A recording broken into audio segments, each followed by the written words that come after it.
seconds. We're going to do it from 8 to 10. I think it may say 7 to 10, but let's say 8. Good.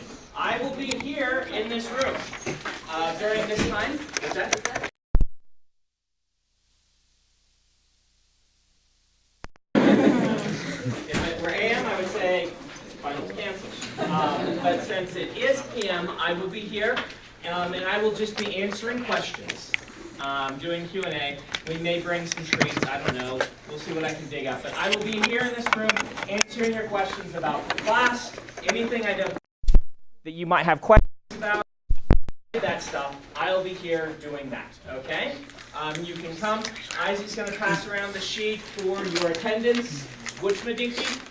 We'll have it up here with that. You can come look and make sure that we got all of your attendances counted and things like that. So today will be the last one of those. And you should therefore be able to look at that and know what your grade is going to be. Yes?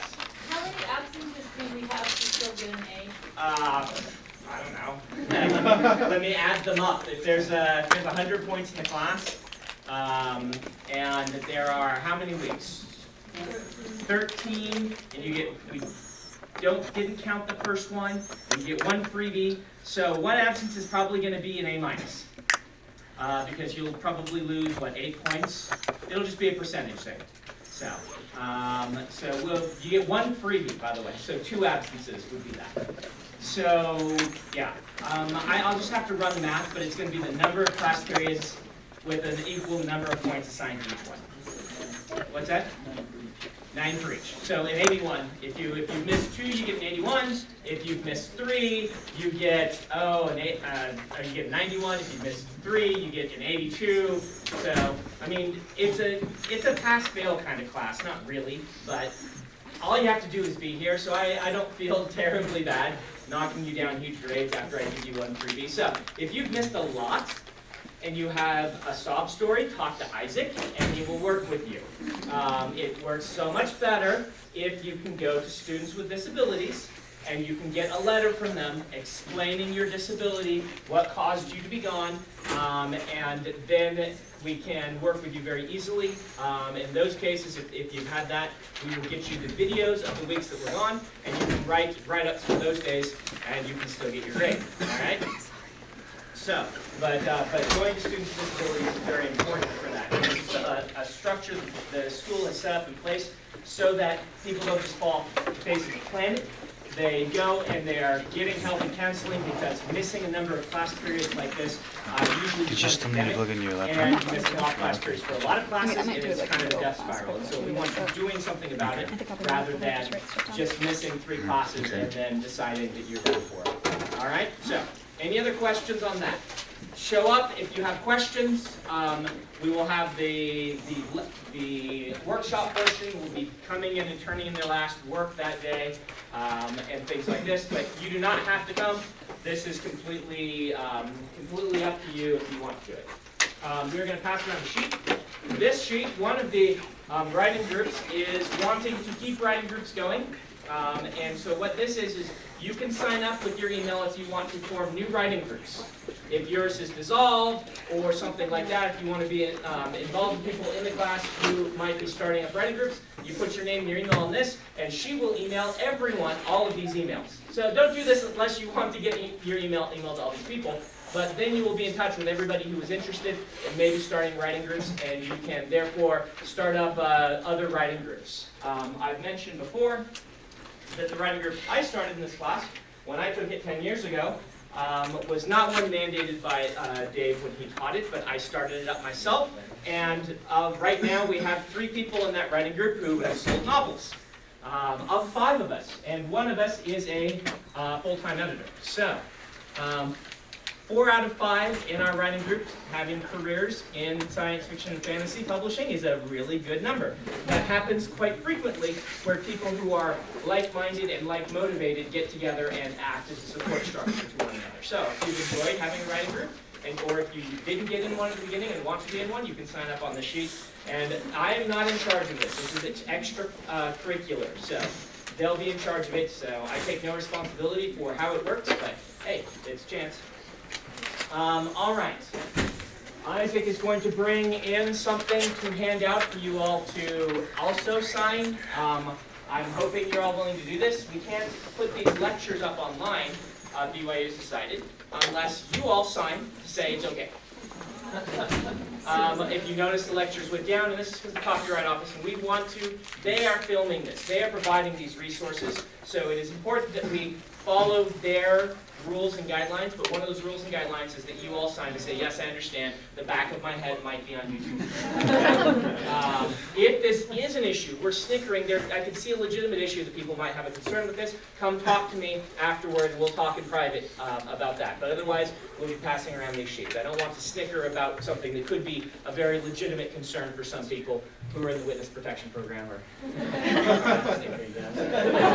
sure there's got to be, like, yeah, someone, I mean, there could be a legitimate phobia that someone has about this, so, but, or they could be in the witness protection program, and the mob will find them. By the back of their head. All right. So today, we are going to talk about agents. I want to talk a little bit more about self-publishing. I want to talk about taxes for writers, and I want to do a Q&A. I hope I'll get to all of this. If I don't, that's why we're having a 2-hour Q&A session at the final. I announced this already. So, we are going to pass this thing around, and please, oh, it's a talent release form. Awesome. The backs of your heads are very talented. Take one. Please indulge me and fill this out, and then turn it in afterward when you turn in your sheet. And again, if you do have a concern, I promise I will listen. We're making fun, but I understand there could be a legitimate issue here. So there's that. We have the contracts up here. If you want to see the contracts, we will have these up here for you to look at after the class again.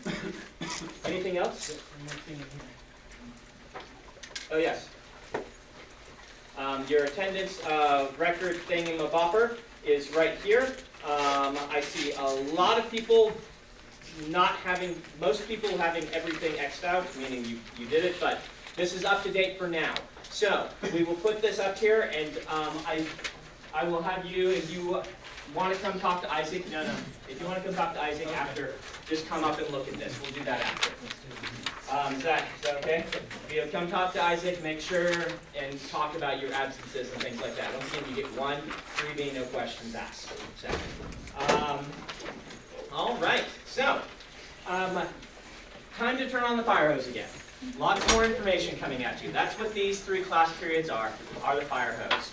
I want to talk a little bit about self-publishing to piggyback on what Joe said last week. To talk about it as it is a legitimate revolution in publishing. It is quite legit. And what we are seeing is that the mid-list self-published writer is an actual thing that you can do, that you can make 20, 30, 40 grand.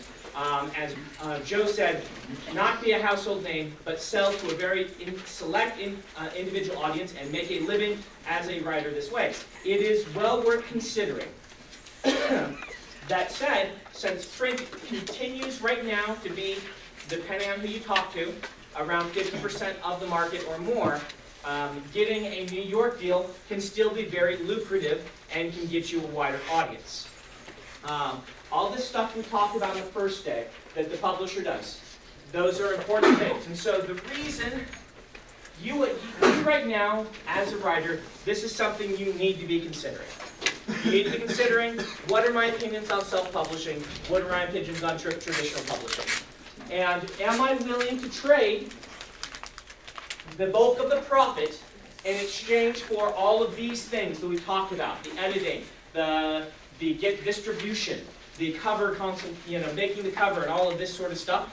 How much is that worth to you? For some people, being in control of everything yourself is worth more than the potential larger audience. That control aspect is king, being completely in control, being able to react to the market very quickly, being very self-motivated, wanting to do your own covers. For another person, I have friends who are like, I would never want to do that. It is worth even more than they would charge to not have to do that and only have to work on the writing aspect. And so most of us, I think, are going to fall between these two lines. And I would suggest to you that you weigh all of this. You go look at what some of the people are saying in self-publishing. One of the resources is the Newbie's Guide to Publishing by Joe Conrad,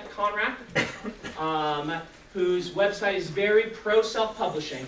I do think that he is rah-rah. So that's like going to the Democrats to ask about what the Republicans believe, going to him and listening to what he says about traditional publishing. But there are some of you in this room that all that perspective, you'll say, yeah, that makes a lot more sense to me. I like this perspective. There is no right answer. There are lots of different perspectives on this. So he's got one where you can go and you can talk to him, and he links to a lot of people who are kind of in this same sort of camp. I would say to newer writers that because we are in a state of transition and flux, that your best bet right now is to be doing both. Your best bet is to be targeting a certain number of projects at the traditional publishing model and targeting a certain number of other projects at the self-publishing model. All right? This is because all of this is entertainment and there is a large amount of dice rolling involved. Do you get lucky? Does your premise grab an audience? Do you get it on the desk of the right editor who falls in love with your writing? All of these things come together to potentially create a bestseller out of you. And the more places that you're trying to do this, often the better off you are. Now there is something you're giving up on this. Self-publishing no longer has as much of a stigma as it used to do. But there are still some people who consider self-publishing with a stigma, and if you were to say, I'm a self-published writer and here's my book, there are a few editors who I think it's short-sighted, but would say, well, I'm not interested in someone who's self-published. I'm not interested, they're doing their own thing. More often I'm finding that editors are looking and seeing what is doing well self-published and trying to see if they can then package that in a print edition. What is selling really well in self-pub tends to be, as Joe mentioned, the shorter works that are in a series. If you have something that is naturally like that, it is something to consider. These novellas, for those who are in my class right now, the workshop part, they wrote 35,000 words this semester. 35,000 words is the length of a lot of these novellas. I'm not sure exactly the length of what Wool's serializations were. You could look that up, but that's sort of thing where you could release as volume 1 and do 2 of these a year just for your self-publishing career and see if that takes off. Because you do need a large number of works and you often want them to be serialized and things like that. So, yeah. So if you get something self-published like that, can you then later get it actually published in English? Yes, you can. In fact, it's happened quite a bit lately. It depends on your sales. The thing about self-publishing is they can look at the sales and say, this tells us as a larger model of how well this would do. And so you have to kind of make some waves with it in self-publishing to then land the print deal. Because one of the things you've got going for you as a new author unpublished, this is an advantage, is you are an unknown. When you look at all this money stuff that we talked about, for a writer like me, they can go and say, here's how many books he sold in his last book. Here's our expected profit on publishing another one. This is how much we can pay in advance. For you, all of those numbers are imaginary right now. When they go, they could say, well, this we think will sell as well as Divergent did. And they can pretend that it will, because my agent says they're imaginary numbers. And so they can run their P&L, their profit and loss sheet, based on you selling that many copies. Because you're an unknown. It could be anywhere on the spectrum. And once you become a known factor, you give that up, and what you want to be able to do is replace it with successful numbers where they say, look, I've been able to sell 40,000 copies of this on my own. If I can sell 40,000 copies, think how many you can do with a national distribution and a marketing campaign, whereupon they come and do things like this. There is an author who recently did this, and he considers that he's not 100% sure that the print edition was worth the work, because he gave up his ebook better royalty to also get a print edition. And what's his name? No, the author that's talked to us, science fiction fantasy, published in Orbit. He gave us a copy of his book, like 3 copies. They're pretty good. No. What's his name? I know his name. He's on Twitter all over the place and on Reddit all over the place. He's a nice guy, too. FYI, Maui's first novel Yeah. is 12,000 words long. Okay, And the they first go- installment was 12. 12,000, and they go up a little bit. Okay. His name will come to me in a minute. Something of Swords is the first book sitting on my. Anyway, he went with Orbit. Go look up Orbit's big authors and you can find his name. Yeah. What's that? No, it's not Dogwood. Michael J. Sullivan. Michael J. Sullivan. You can find Michael at a convention. He's very quick to talk, and he'll tell you all about his experience of being very successful, self-published, jumping and selling one of his series to Orbit, and he is still on the fence whether that was worth it or not. And you can talk to him specifically about it. And he might give you specifics or whatnot. So Michael J. Sullivan. But yeah, there are a lot of these people who are experimenting with this hybrid. Wool guy has it really nice because he got a print-only deal. So he kept all of his ebooks and then just sold print. And that ideally is where authors all want to be in this market, I would say. Because you can do the ebook so easily yourself, but you can't get in the bookstores yourself. They are holding on tight to those rights, and very few are letting that happen. Anyway, I would be approaching a hybrid model if I were you and I were capable. Number one, that self-publishing isn't something that worries you. You're not like, like my friends, like I don't want to deal with all that. If you don't want to deal with all that, the traditional model still is very viable. If you, write enough.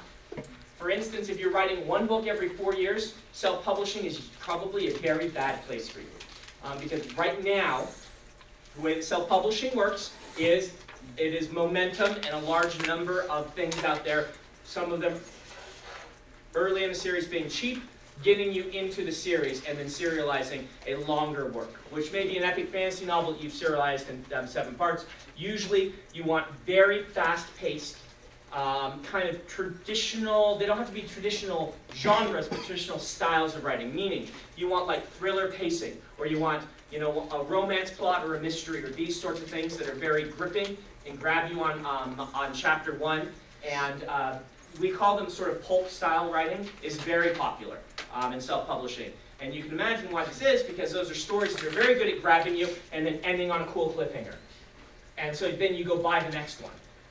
That said, there are all sorts of things that are working self-publishing. It doesn't have to be that. That's just what tends to be working the best right now. But if I were going to write one big epic fantasy every 4 years, traditional publishing is a much better place for you. A lot of epic fantasy plotting is not going to have these natural sort of grip you with the big cliffhanger endings and things that work so well. But that said, there are some people who are publishing epic fantasy and doing just fine with self-publishing. So that's all I'll really say there. I just want you to be aware of this opportunity and be thinking about where you stand, whether you can do both, whether you want to go traditional, whether you want to go only self-publishing. All right? Now let's talk about agents. Agents. What is the purpose of an agent? Well, last week I talked about how to get published. One method. A sort of do your research method. Learn about the business. Make contacts. An agent's job is to do all of that for you. That is basically what they are. Is they are a person who knows all the publishing houses, knows all the editors at the publishing houses, has met with all of them, will frequently see them, at conventions and things, will go out to lunch with them frequently, and be talking about their lines, what their interests are, and be trying to target specific projects that the agent has at the specific editors who want to buy them. The agent will also, that's one, so I'm going to write these things up on here because I think it's useful. So number one, and what I view as the most important aspect of an agent, is they replace networking.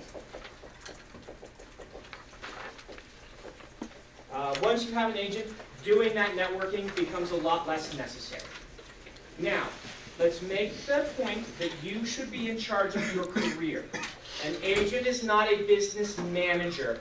An agent is somebody that you are hiring through a percentage of your profits in order to do things like this, but you are not counting on them to watch over your whole career. The whole point of these 3 lectures is to treat you like business people, start you thinking like business people. They can replace the need to do a lot of this networking if you get a good one, and that is fantastic. Number 2, they will give you contract advice. A good agent in the business has negotiated a lot of contracts. They know what the various linguistic parts of the contract are. Sometimes certain phrases in a contract have what we call precedent attached to them. That means there have been sort of legal battles and things like this fought over what the interpretation of this sentence is. And not knowing that can be very difficult for you when you read it. You're like, I don't really understand what the sentence means, but it seems like it's this, where it could mean something completely different. And anyone who's an attorney and has background in this can understand why certain phrases are exactly sometimes used in contracts in order to get these ideas across. There are very few of those in publishing fiction. The contracts tend to be very transparent, but they will hide things in there, the contract department. I was talking to one author recently who had a non-compete clause inserted somewhere bizarre. I don't even know where, I can't remember where it was. Some bizarre place, there was oh, by the way, you won't write any books for anyone else, or whatnot, hidden in there. And agents are trained to go over these things with a fine-tooth comb and find all of this stuff.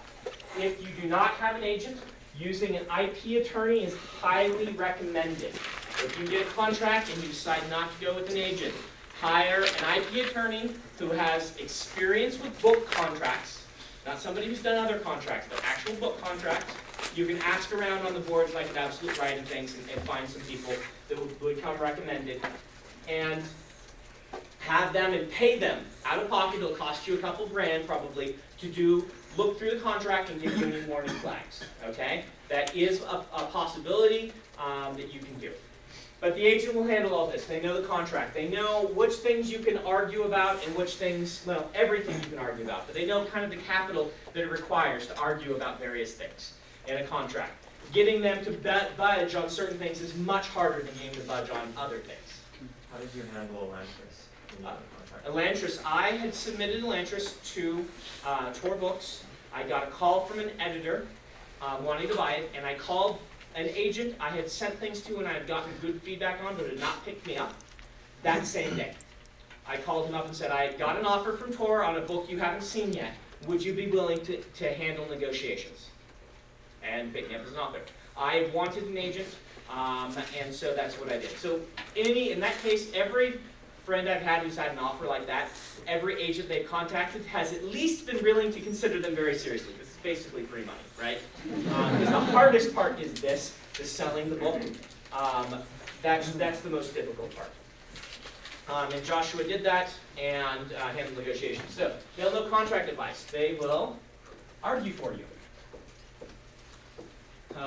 If you are not natively somebody who likes confrontation and deals well with it, having somebody whose job it is to be the bad guy or the bad woman when they go in to fight is really nice for keeping a good relationship with your publisher and your editor. When there is something bad, like when the Mistborn first paperback, we didn't like the cover, I was able to still be working with my editor on other books while Joshua was calling and he says screaming till he was red in the face, but probably not a lot of screaming, you know what I mean, about how this was unacceptable and how they needed to change this cover, and then made such an annoying nuisance to himself that they changed the cover. It was basically because he was so annoying, right? Yes, how a lot of things get done. Joshua, when he wants to be, can be one of the most annoying people in all of publishing. And he has a reputation for being able to get people to bed because of this. He will just not let up. That's the agent's job, right? The agent's job is to be the one who's like, no, we're not going to do this. This is not acceptable. While you can sit back and you will give them direction. You'll say to your agent, so be this harsh, this hard, or pull back here, don't be hard on this, and things like that. You will give them direction, and Joshua calls it the chain. He's like, how tightly are you holding to the chain today? And how are you letting go of the chain? And the bulldog goes off, and things like that. And so that is one of the things. An agent, it can do book auctions. As an individual writer, it is very hard to do what we call a book auction. Book auction is where an agent will take a book to multiple editors and say, we are giving you 1 week to offer on this. We think it is so hot and so awesome that you have to scramble to make an offer on this book, because we will have an offer in a week window. And then when the offers come in, we'll then turn it into an auction where we say, okay, this is what the highest bid is. Who wants to bid higher than this? Well, it's just like a regular auction. And there are various levels of this. There are some levels that aren't run completely like an auction. There are some levels where they don't tell everyone what the highest bid is. They just say, we're going to be taking an offer, and we're going to accept one of them on Thursday. Make sure you make your very best offer by Thursday. And there are others where they say, best offer is this, beat it, and things like this. And book auctions are where very large advances come from. You rarely hear of really large advances without, particularly for new authors, without a book auction being involved. Everyone in publishing loves and hates book auctions, because book auctions make publicity. A book can start with this huge publicity machine, but it also gets publishers into a lot of trouble, where they get very frantic about getting this awesome book. They bid very high for it, and then they have this book that potentially could be an enormous flop also. And so there are this thing, we've talked about that, where it's possible to get too much in advance, but only really agents can run book auctions. You don't hear of authors doing it themselves. They will give you career advice.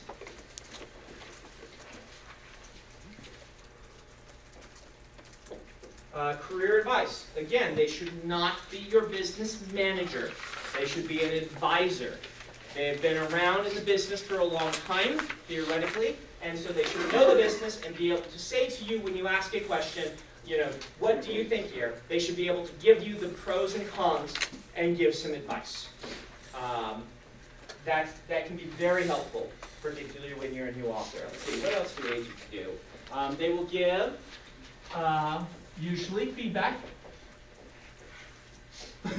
on your piece. This is a point of some contention in recent years, because what happens a lot now is, slush pile reading has over the years been moved increasingly onto the agent's shoulders. And it's become, the editors still do read, but the agents read a lot more slush, searching for that diamond in the rough that then they take and they pitch. Because of this, most agents have raised their fees, their commission, from 10% to 15%. 10% was the standard in the 80s and early 90s, and 15% is the standard now. And this is directly a shift relating to the fact that they spend a lot more of their time reading slush than they used to. And so, at least that's the excuse they give. And so what a lot of agents do is they will act like editors without being able to give you any money. Okay? Which is something to consider. When an agent says, I think this will sell better if you make this revision, and this revision. Or they even send you a letter that says, I like the book, but it had these flaws. And you revise according to their suggestion, which is, depending on the agent, often a pretty good idea to do. Try out, see what their suggestion, if you like the book better, if it is good editorial advice. That'll tell you if that's a good agent to work with, for one thing. But then you do all this work and send it in, and you have not made any money by revising. And then, sometimes you will get that, and the agent will say, yeah, you fixed those things, I still think this is a problem, and here are several other things to revise. And you have stories of authors who will spend 2 or 3 years with an agent, working on a project, waiting for the agent to pick them up. This becomes a problem. And I would say there is nothing wrong with getting feedback from an agent and then trying out their feedback and seeing if you think it makes a better story, And if it does, sending it back to them and seeing what they say.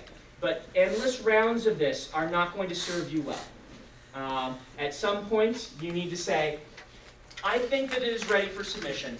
Will you accept me as a client or not? And if it's not, then you take it to other places. And so don't let, agents will try, and they're doing it mostly out of the goodness of their hearts. They want to have the perfect piece to take to editors so they can sell it really big. But at some points, they are not an editor. This is their job, with this is kind of a side benefit, okay?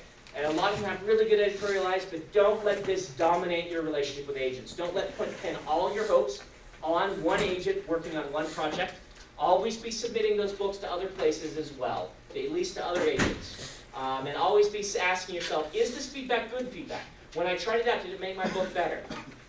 Don't spend years on one piece with an agent. Now, you may send them something else and see what they say on that. A lot of agents, they're waiting to see, can you revise to editorial demand? That's somebody that they know they can sell better because they can go to the editor and say, look, this person, I made these suggestions, they revised really well. They know what they're doing. They can say, this book got this much better, think how much better you can make it. They also can say, look, the author also has sent me 3 books in 3 years. They write at a nice clip. This is somebody you want to pick up and support as a writer. The criticism of this is and the danger is that some authors accuse agents of not wanting to jeopardize their networking with books that they don't feel are 100% wonderful. Meaning they've done all this work and now they only want to send the perfect books to those editors, which means that they're putting kind of their reputation ahead of selling your book, which puts you in a bad position as a writer. Okay? So these are things to be aware of. One other big thing that an agent will do is they will handle your foreign rights. That says foreign. Foreign rights are kind of in the agent's domain.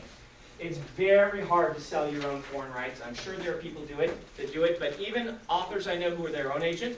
Lee Modesett is his own agent. If you want to go talk to him at LTUE or something and ask him about it, he has an experience. He was an economist, and he lived in D.C. for a long time and has a lot of contract experience, and he knows how to negotiate on his own. He's very comfortable with it, so he does this stuff himself. He still has an agent for all his foreign rights. Because maintaining relationships with these foreign agencies and foreign publishers is just something, it's very difficult for you to do.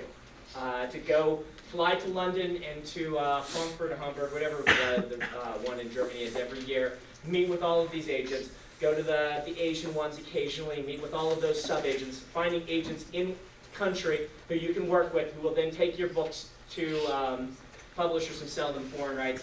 A lot of agents are making this a specialty these days because it is one of those areas that is very hard to do on your own. And so an agency with a strong foreign rights department should be high on your list for picking an agent. Okay? So, all of this stuff, how do you get an agent? You may be asking me. Well, the trick is getting an agent is about as hard as getting an editor. You can go and you can meet them at the conventions and all these things like I talked about, and the same sort of thing happens. The good news is most agents I know are better about their slush pile than most editors I know. Agents tend to be business people first and then fans, from what my experience has been. They are fans, but they're business people. Editors tend to be fans first and business people second. Because of this, agents tend to be a lot better with the money. They should be. You hope that they are. And they tend to be a lot better with all the stuff that goes with it, such as actually reading their slush pile. They can still have slow response times occasionally, but it's better than nothing. It's better than nothing. It's better than editors, I should say, the response time. So, getting an agent, usually one of the things to do is have a good query. And you can look online how to write a query letter. I'm bad at it. I'm not going to teach you how to write a query letter because I don't know. Query letters are one-page pitches of your book that explain in like 3 paragraphs a little bit about you, one really cool thing about the book and why people would want to buy it, and then kind of a closing thank you for considering it sort of thing. Often agents will want a query on its own. Sometimes they'll say query and sample chapters. you need to look at their webpage and determine what their submission guidelines are. So watch their submission guidelines, develop a good query, meet the conventions. Same way you do any of this other stuff, unfortunately. It is a hard road. This is why I, as a writer, spent my time both hunting editors and agents, because I figured it doubled the number of places I could send things, and if the agent took off first, great. If the editor took off first, I would go then get an agent, and that's what ended up happening with me. Let's ask questions. Questions about agents. What do you guys, what am I missing? What holes am I having here in the whole agent discussion? Yes. Where's the main place that you look for agents besides going to conventions? Oh, good like question. Online databases or things I like would that? look for agents in the acknowledgments of your favorite authors, and look for agents who are acquiring new clients in the genres you're working in, who have clients you respect.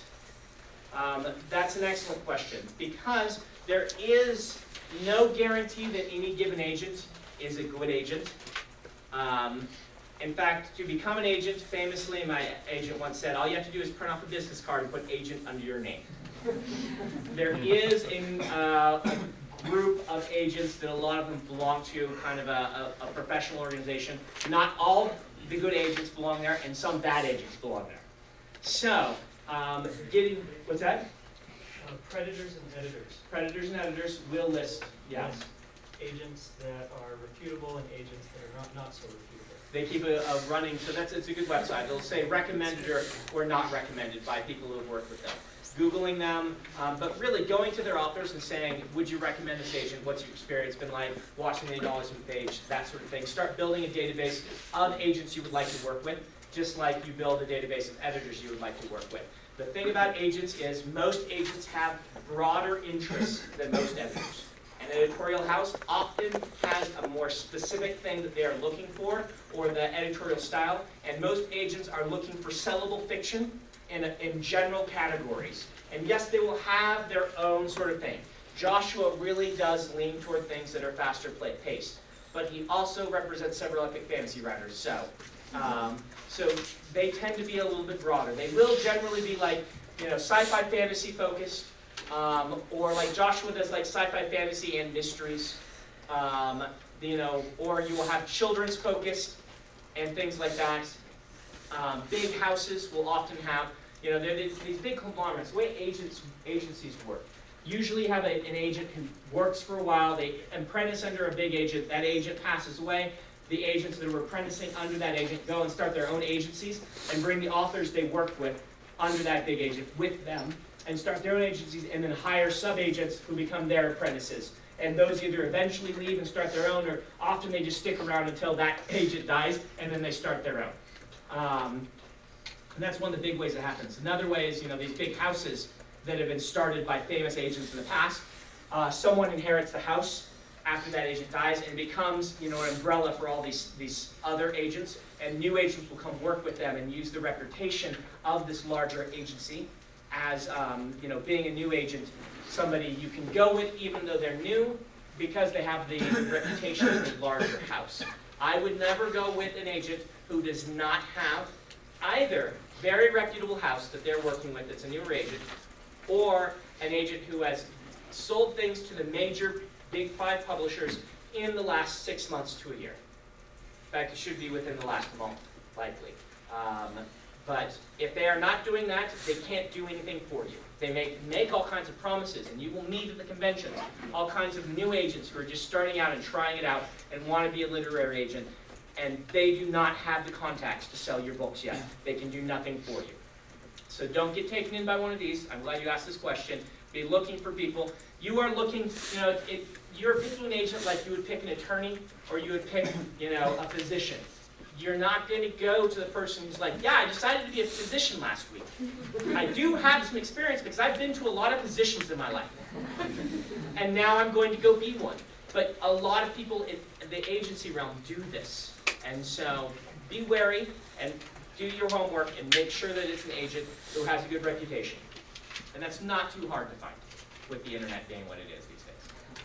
Other questions? Yes? What do you think the the Twitter thing, the MSWL, did you get that? I have not heard of MSWL. What is MSWL? Well, that's the, Manuscript wish list. it's a Okay. hashtag, and then all these agents online say, I want this, and then you send it to them with MSWL. Steampunk romance. Okay, if they are a reputable agent, sure. Do your research. Don't send to anyone who just says, I'm an agent looking for this. Do your research. But yeah, that's fine. There's all sorts of things that happen like this with social media. The best agents, you run into this situation where the best agents don't need to solicit for new clients. New clients are coming to them, and they have more options than they can take. But getting with one of those agents is very hard. So the sweet spot is like one of the newer agents who's very good, has an established house that they're working with, and has, someone like Joshua looking over their shoulder and guiding them, and you come with all of their kind of legitimacy.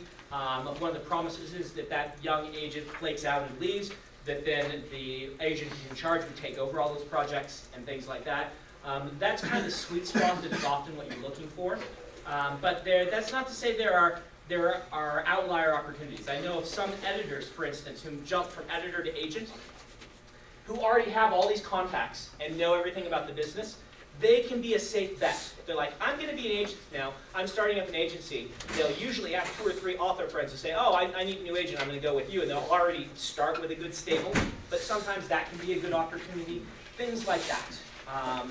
But yeah, just keep your eyes open. Yes? When you start working with an agent, do you have any obligation to stay with them, or do you like? Oh, good question. Obligation to stay with an agent. So, the way publishing works right now, and many of the people in the self-publishing revolution world, these are sticking points for them. So perhaps it'll change, perhaps it'll never change. A lot of the things that happen in publishing are what we call for life of copyright. Meaning, when you sell a book to a publisher, you license it to them to publish it, they can publish it usually for life of copyright, with a clause underneath that if it sells fewer than this many copies in a billing cycle, that you can ask for the rights back, and then you can sell them to someone else. So this, with the advent of the internet and ebooks selling a lot more consistently, means that a moderately popular book in the past, to sell 100 copies per quarter was actually hard, because you had to get a certain number of copies on shelves in bookstores, and had to warehouse all of these, and there was all this overhead to the publisher, where at some point dipping below that is not worth them spending all this money to keep it in print. Now, the money to keep it in print is pushing yes on Amazon. And you can be this lesser known author whose books still sell just enough to stay in the imprint clause and never get your rights back, which is driving some of the self-publishing people crazy.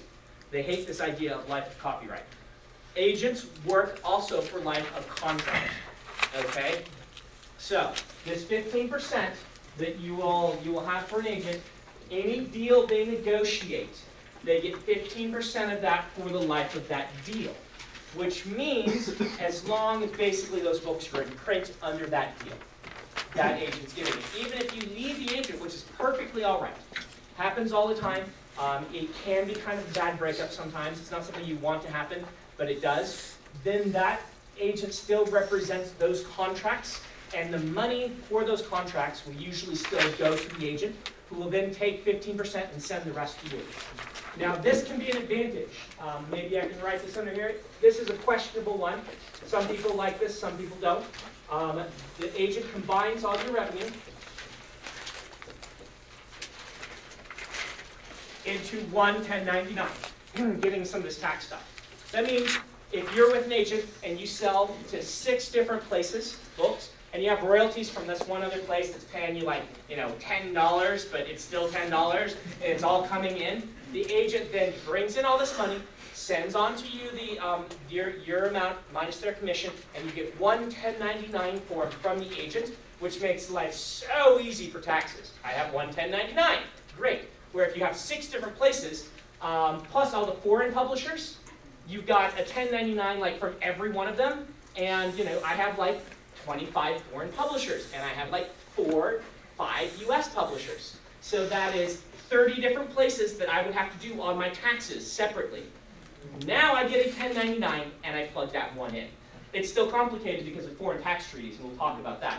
But it makes life a lot easier. Some people don't like this idea that the money goes to the agent first. This does present opportunities for embezzlement because of that. If the publisher sends a check to the agent and you aren't watching to see how much you get from the agent could take extra money if they were disreputable, and you would never notice if you're not paying attention. This is why you're in charge of your career, and you watch to see if the money that's been promised comes in. You look. Every agent, when they get the money, should send it on quickly to you along with a list of any disbursements, any money they've taken out.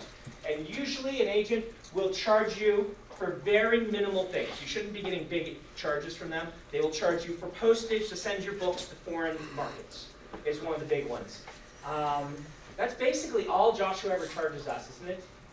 I can't think of much else that he charges us. But sometimes they'll take out, when they're like, we're going to ship 30 copies of Mistborn to foreign publishers to sell them, they will charge that to you. That's the sort of thing that you shouldn't be charged before you're making money. One big thing to remember is what we call, whose law is it? Someone's law. Money flows toward the writer. I don't know. You can Google that. There's an author who said this. Money should flow toward the writer, meaning you should not be paying out of pocket to get an agent, to get an editor, to do any of these things. The cons are a separate deal. Yes, you pay out of pocket for the cons. But you shouldn't be sending money to an agent, usually. And And that extra stuff that Joshua is taking out is not very much usually. Yeah.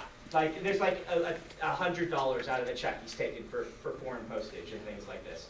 It's very minimal.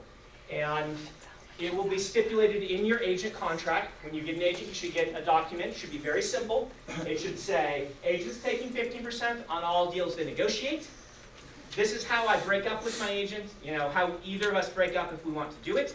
This is how I get money to you, and this is what I charge you for disbursements and things like that. Those are things to look at in an agency agreement. An agent should not control your life. You should be able to sell things not through the agent even while you have an agent if you want to. You'll be able to self-publish your own books if you want to, and things like this. Now, it's good to have a good working relationship with the agent, not to be submitting to publishers around the agent's back. But some agents are like, I don't handle children's. If you want a separate children's agent, or if you want to sell the children's on your own, go for it. I handle this. And you'll have to do your own discussion with the agent to determine how all that works for you. I was wondering how you were saying to check on them. Yes. Is there a way that you can, I guess there's a place where you can figure out how many books were sold, what check is the Right. They will be sending you, good question, royalty statements. The publisher will send you royalty statements every 6 months. All right? So this period, there's so much stuff about this. I can't get into a whole ton of it. Maybe on the Tuesday I can talk about it, but you will usually get a royalty statement in November. That says November.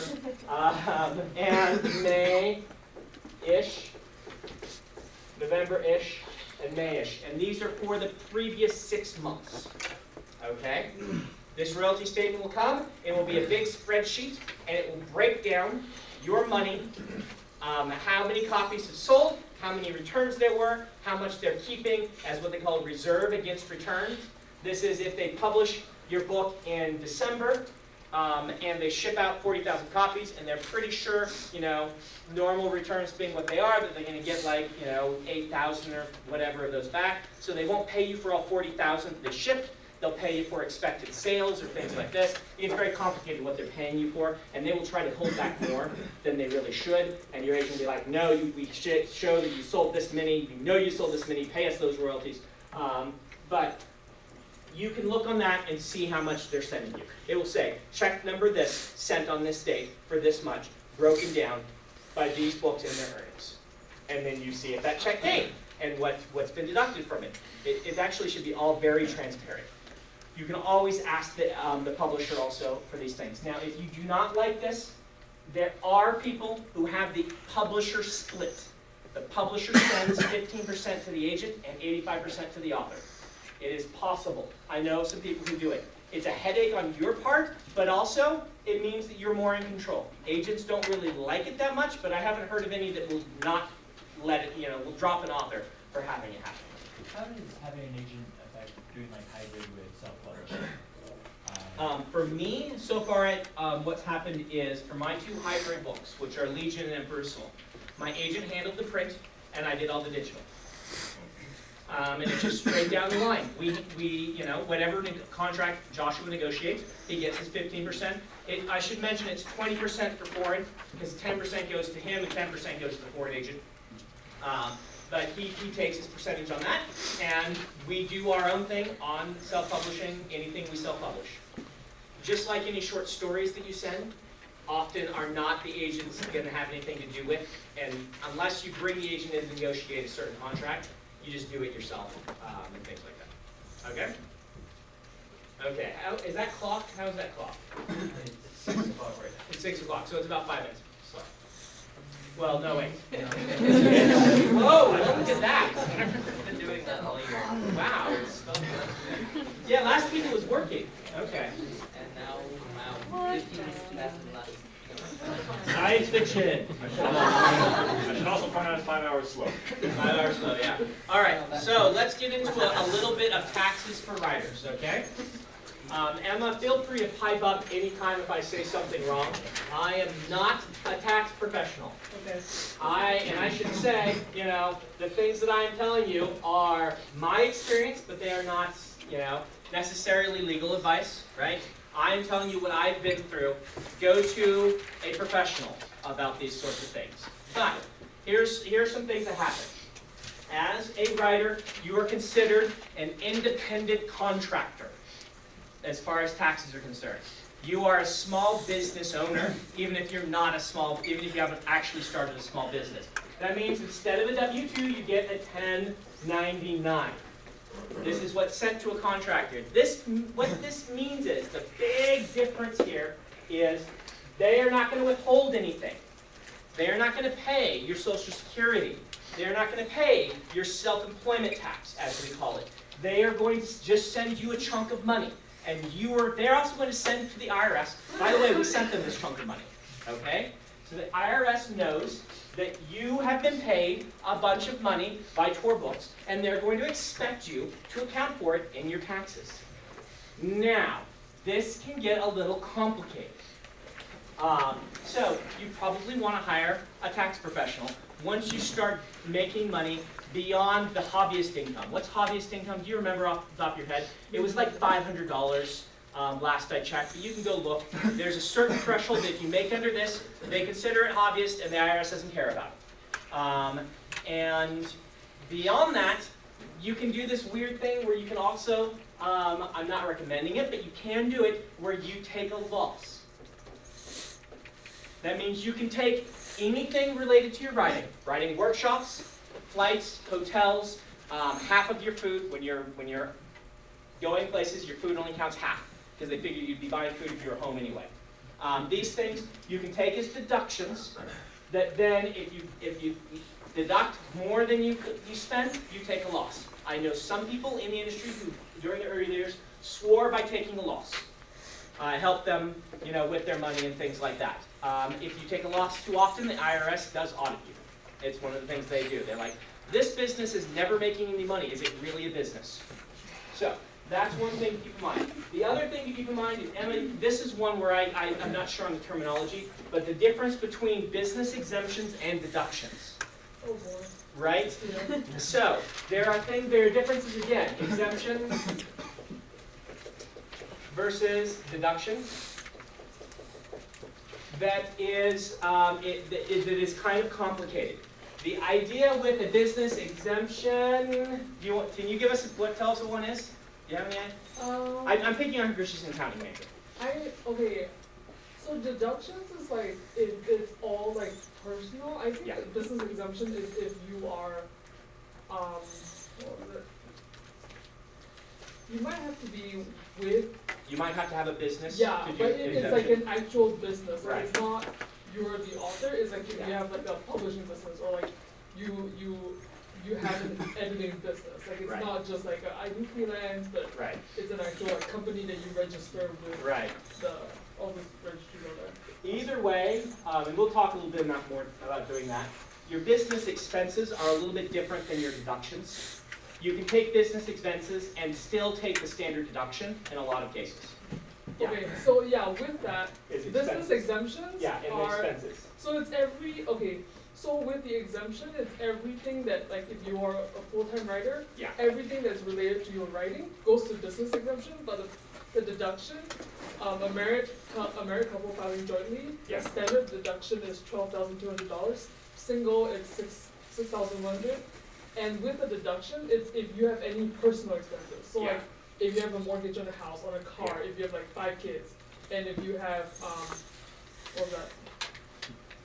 If you have charitable contributions, Yes. which is tithing, that is the standard the standard deduction, and Yeah. if your expenses exceed the deduction, then you can itemize those deductions. Yeah. But that's different from business stuff, which That's is the different for exemption. business stuff. Yeah. So, what does this all mean to you? Well, number one, research on a 1099. Hire an accountant, but hire an accountant, learn what a 1099 is. That part is not too complicated. Once you start making an actual living at this, that's when you want to start thinking about starting an actual business. And in that case, again, go to a professional and ask them. But you can do certain things where you start a corporation. There's like different, it's been years since I did this, so I don't even remember as well as I should. But you can do, an S Corp or a C Corp. These are different types of corporations. What's that? An LLC. Those are your three, right? C Corp, S Corp, LLC. LLC. See, we did an S Corp. Small corporation is what it's called. But you want to do that. I would say your big advantage in doing that, when we did it, the tax professional, you get your own, is when you start making over 30K. Below 30K, the tax professional I talked to, you may get different advice, said you really don't need to start your own business. Over 30K, that's when there start to be big advantages in starting your own business for some of these business exemptions and for paying yourself a salary and things like this. Now, the other thing I want to make you aware of is self-employment tax.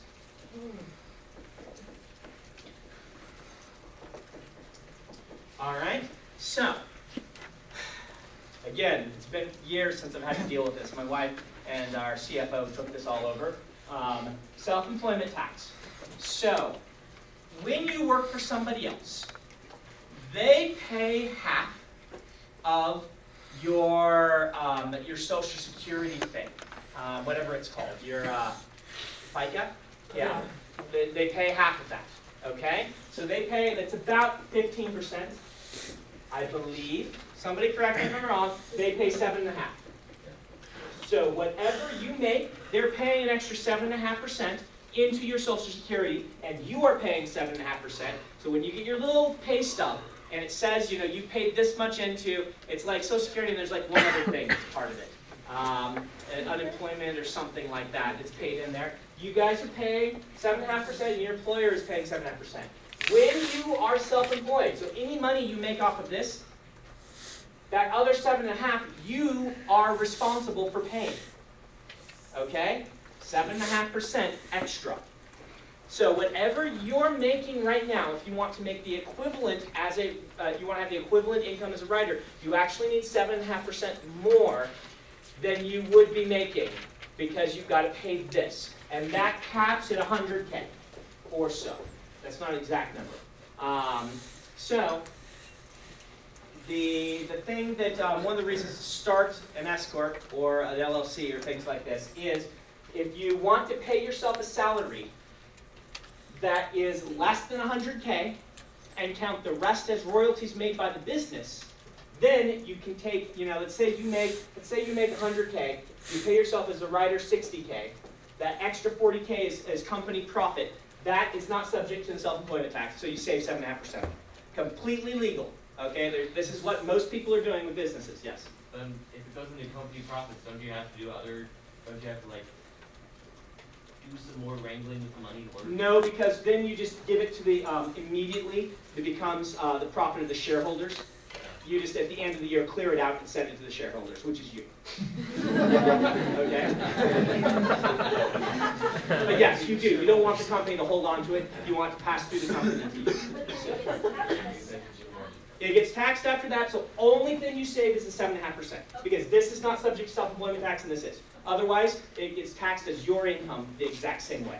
You pay the same taxes, yes. So why wouldn't people pay themselves like 20,000? Because you have to pay yourself what the IRS considers a legitimate amount of pay for that person in the company. It's a made-up number, but it's a made-up number they can audit you on. So talk to your tax professional, and they can determine together what a legitimate amount to be for you to be paid, and how much you take as royalties. This is just one reason. There are a lot of good reasons to have a company at this point, but that's one reason. And again, this is not specific advice. This is go to somebody and ask them if this is true. This is what I learned. This is not shady at all. It's just how business works. Your company that writes books can make an income. The other nice thing is if it is a company, then you are audited like a company, and your exemptions, as a writer, your deductions and things like this, exemptions, I'm not sure the exact term, but when you're writing off your trip to a convention and your food while you're there and things like that, and let's say you're making $50K, and as a business, you are writing off $10K of it. As a business, writing off $10K out of $50K, that's small potatoes. They don't really care. As an individual, there aren't a lot of individuals who can write off $10K in travel expenses.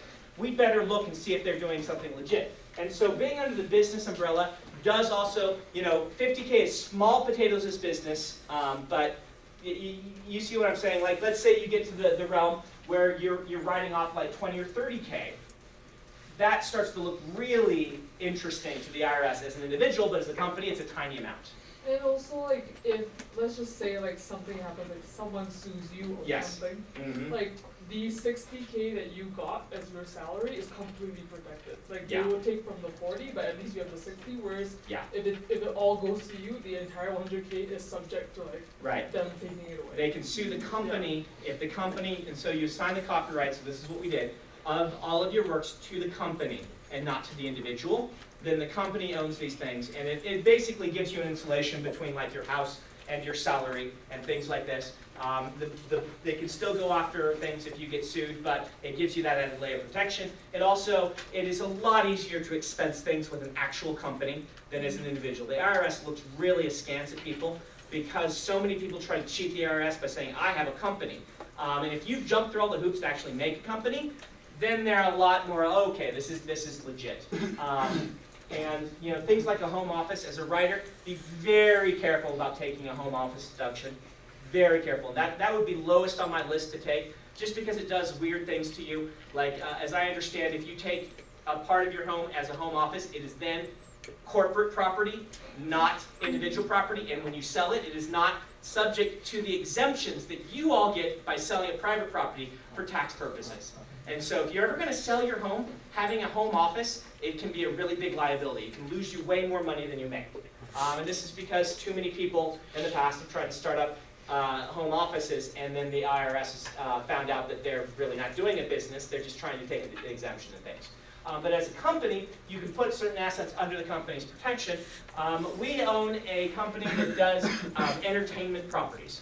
It is not just books. It is IPs for film, television, books, and for video games and other game licenses. Because I can go to the IRS and say, look, we sold board game rights, and they made us this much money.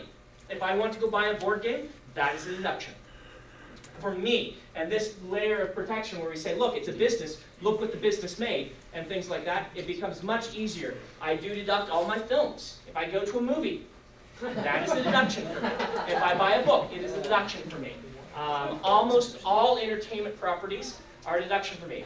I have a paper trail showing my earnings in each of these areas in the last 3 years, which makes it really easy to deduct these things. But it is a cool advantage of being a writer. Where you're like, yeah, let's go to the movie. It's a write-off. It is. I am deeply involved in things like this. In video games, I have made 6 figures video game income. Guess what? We deduct. When I buy a video game, it is a deduction. It is research for selling future video games. And you laugh, but it is. That is an awesome thing about this job. So your deductions can be awesome. The real thing is they don't add up to very much. Like, I don't know what your video game habit is, but I buy like 2 games a year, so taking $100, I mean, it doesn't really add up to you making very much money, but it is kind of fun. All right, let's ask questions about this stuff, particularly since we do have an accountant in the room. Again, she is not offering you accounting or legal advice. She is just saying what her experience has been. Go to a professional. Okay, questions? Okay, so I have covered these areas.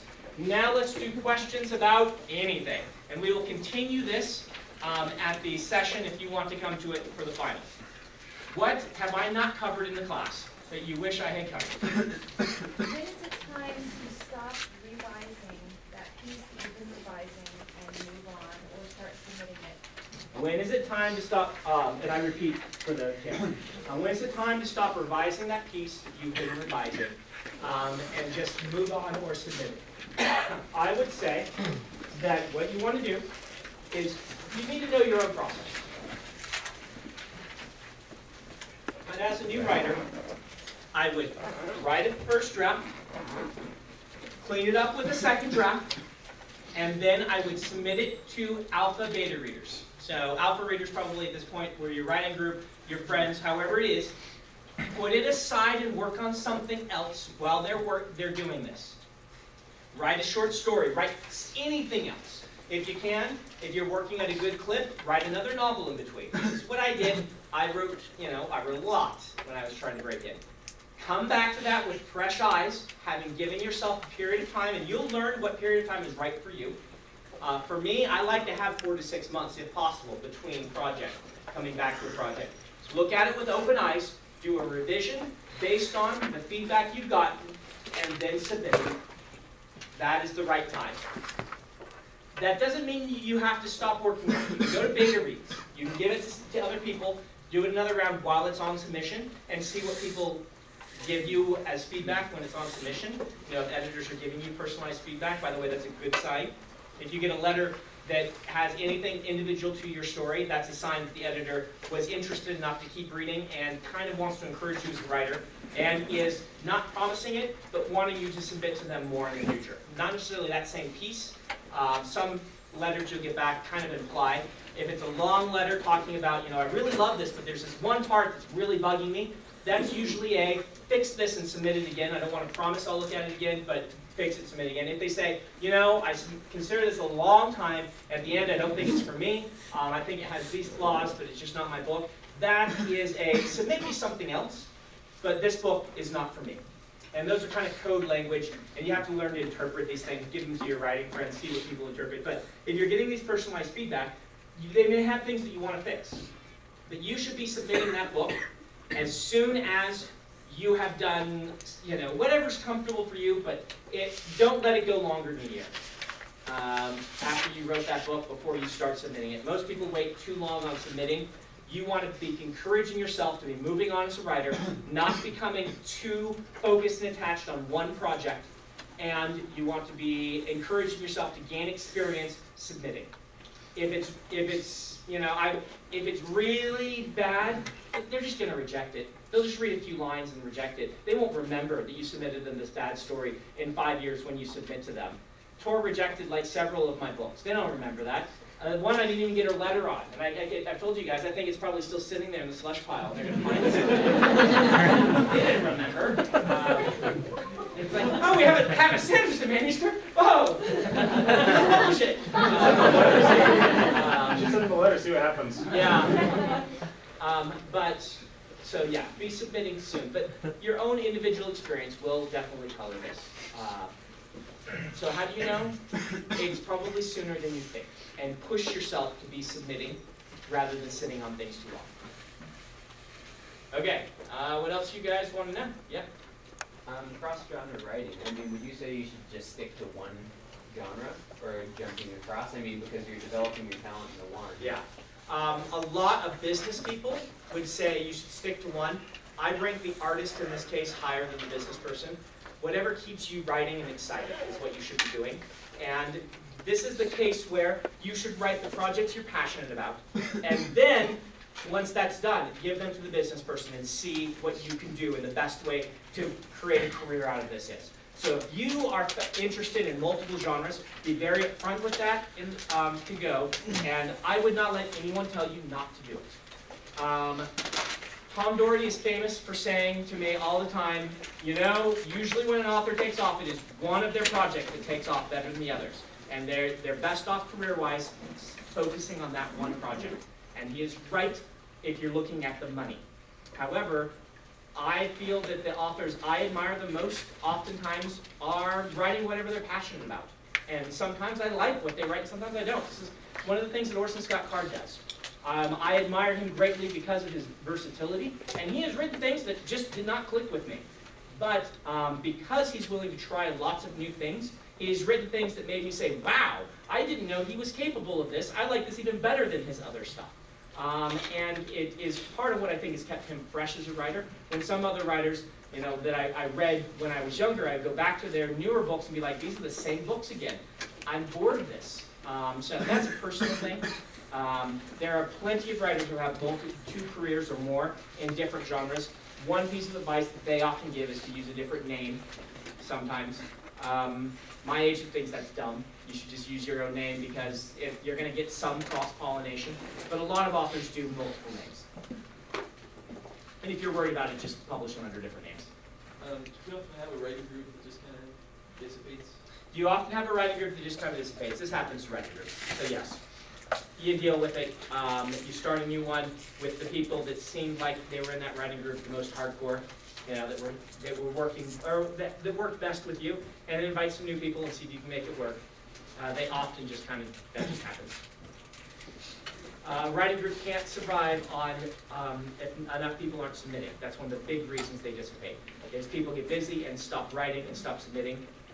And if you're the only person writing in your writing group, that's probably very bad. Just because part of the point of the writing group is to have that support structure and to be encouraging each other and to be watching what each other's opportunities are and seeing if you can help each other get a leg up. Other questions? Yeah. The one time I tried to write a novel a year or 2 ago, I got to about 30,000 words or so and just stopped. Okay. Like I just kind of, you know, my enthusiasm kind of gave out. Mm-hmm. I can't recall if we talked on this, but do you have any tips for getting over that hump, so to speak? Yeah, that hump is a hard place. A lot of authors hit that. And the problem is there are so many different things. It's like you went to the doctor and said, I'm dizzy.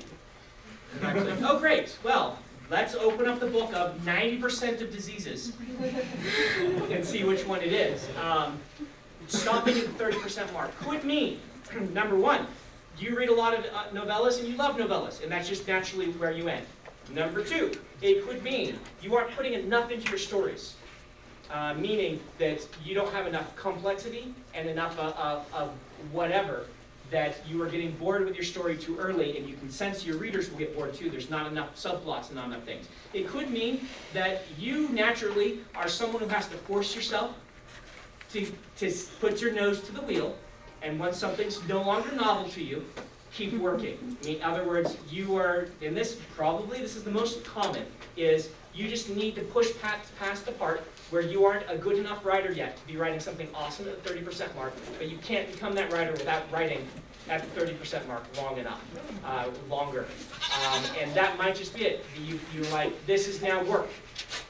I don't want to do work. I want to do something else. That could be it. But that's not the only reason it could be. It could be that you would benefit from outlining and you haven't outlined well enough.